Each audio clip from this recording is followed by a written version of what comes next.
Ivy League is known for having some of the highest academic standards in the US. But what about their athletes? Do they have to be smart too? Well, today, I'm going to uncover the Ivy League college recruiting secrets that will help you get to the next level. I sat down with 3 coaches from the Ivy League to learn more about their advice for young athletes looking to learn more about the college recruiting process. We talked about the differences in the recruiting process from traditional Division I schools, how to get in contact with these coaches, and their top tips for you on how to get recruited to the Ivy League. Stick around until the end to find out my 3 secret tips for all high school athletes who are looking to make it to the Ivy League. If you like all this free advice, then subscribe to my channel for more college recruiting tips and more interviews with college coaches. But before we dive into college recruiting, let's take a step back and understand, what is the Ivy League? The Ivy League is a collection of some of the most prestigious schools in all of the NCAA, all located in the northeast corner of the United States. They include Harvard, Cornell, Brown, Columbia, Yale, Princeton, Dartmouth, and Penn. These schools have some of the highest academic standards, and that includes their athletes. In fact, the average ACT score for these schools is a 34, with SAT scores coming in at a 1550. Now, it's important to understand that most of these schools have listed these tests as test optional, with Harvard even extending their policy through 2026. However, it does help if you do well on these tests and let coaches and admissions know, because this will just help further your application. But now, let's jump in and understand what makes the Ivy League special for its athletes. Obviously, the high educational standards aren't the only thing that separate Ivy League schools from most traditional Division I universities. One key note for all athletes is that the Ivy League does not offer scholarships and only offers financial aid to its athletes in need. However, rather than having me tell you about the Ivy League, I wanted to have each of these coaches share with you what makes their school so special. Yeah, well, I already talked to you a little bit about the balance that I think we do really well here, the balance between academics and athletics. So that's a big point that we always talk about. I think we have one of the best campuses in the country, between old architecture and phenomenal facilities here. There's also really unique landscaping, and on your walk to class any given day, you're going across bridges of waterfalls and forges, and you're viewing like the lake, and so it's just a very scenic campus.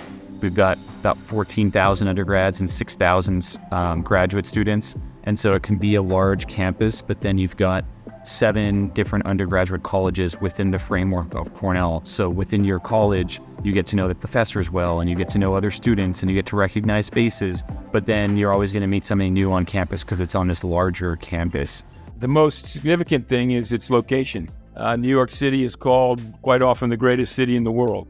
The words to the song, "You make it here, you can make it anywhere," ring true.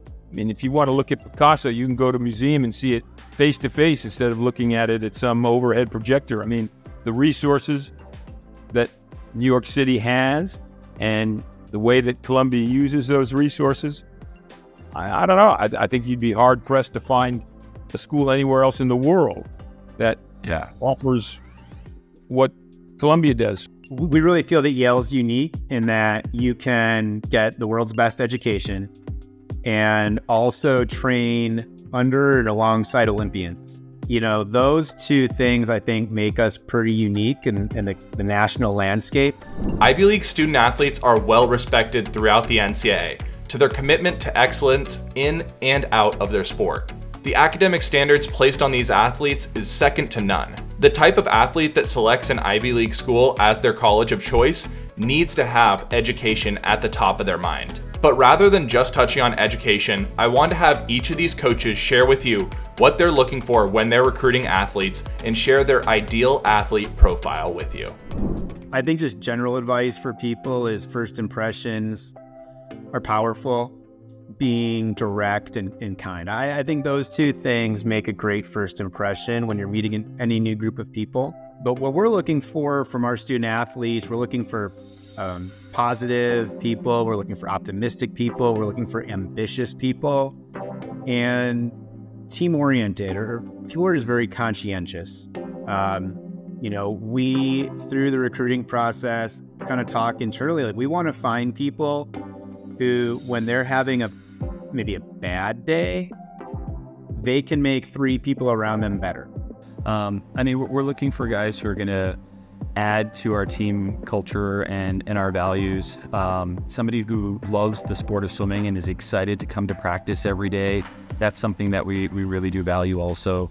I talk about, bringing swim nerds, swim geeks onto the team because they're the ones that really they're following the sport and they make great teammates and they're just enthusiastic to be there. And so we love having guys like that on the team. Okay. Well, first and foremost, I think we're looking for recruits that are incredibly talented academically and in the water. We are a Division I program. We send kids to NC2As every year. We're not winning NC2As, but it's a very, very competitive program. And I think that you want to find kids who are interested in combining the best of both worlds, who realize that maybe swimming is going to end in 4 years. Then what am I going to do? So we're interested in finding kids who sort of understand that they want to swim at a very high level, but they also want to learn at a very high level. So it's really important that we find kids who want to combine.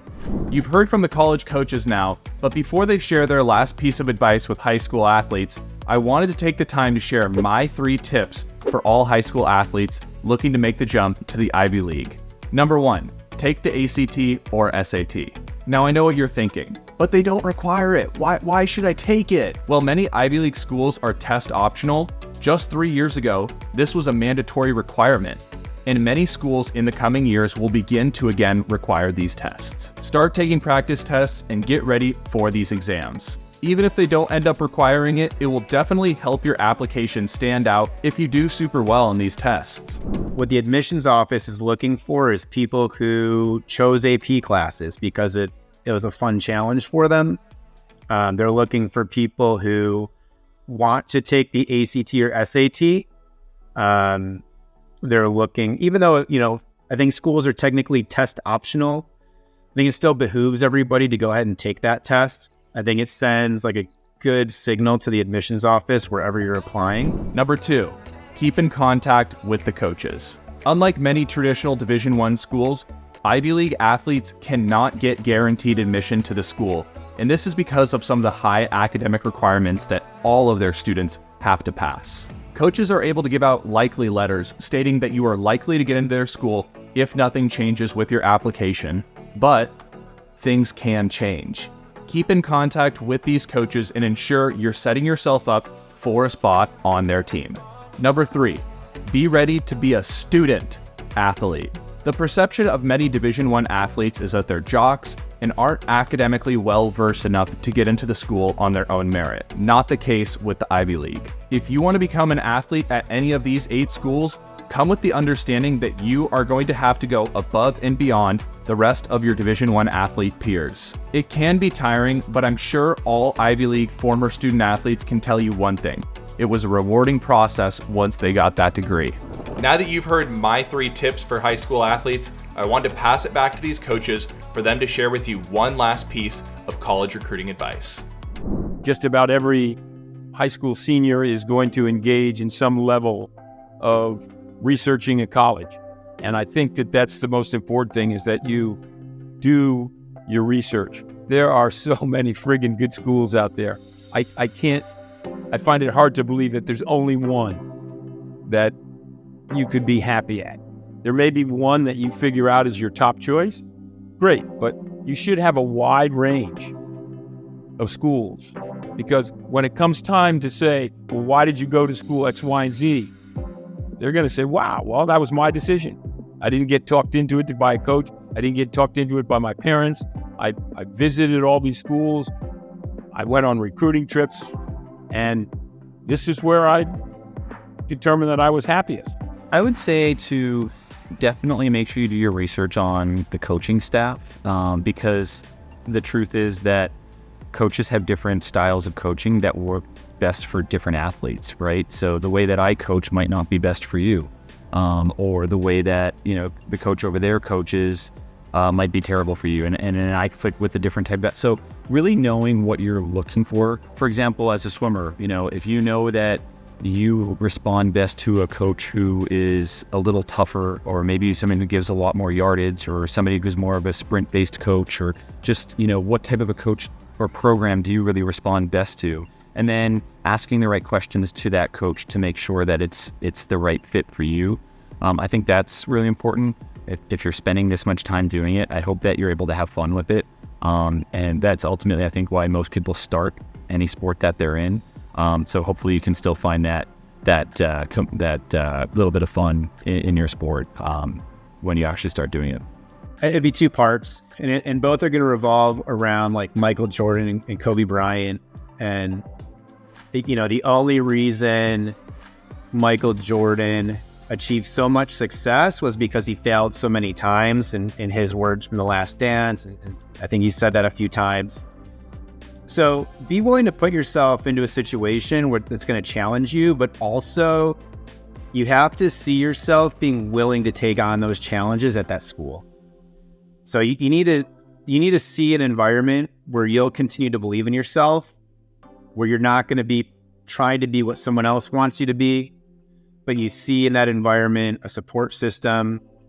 And also just, internally, it looks like the kind of place that you want to push your boundaries, and you'll be confident to challenge yourself and fail. A huge shout out to the coaches from Yale, Cornell, and Columbia for making this video possible. If you want to see my full extended interview with these coaches, then make sure to become a member of the channel to get access to exclusive content and more while supporting the channel.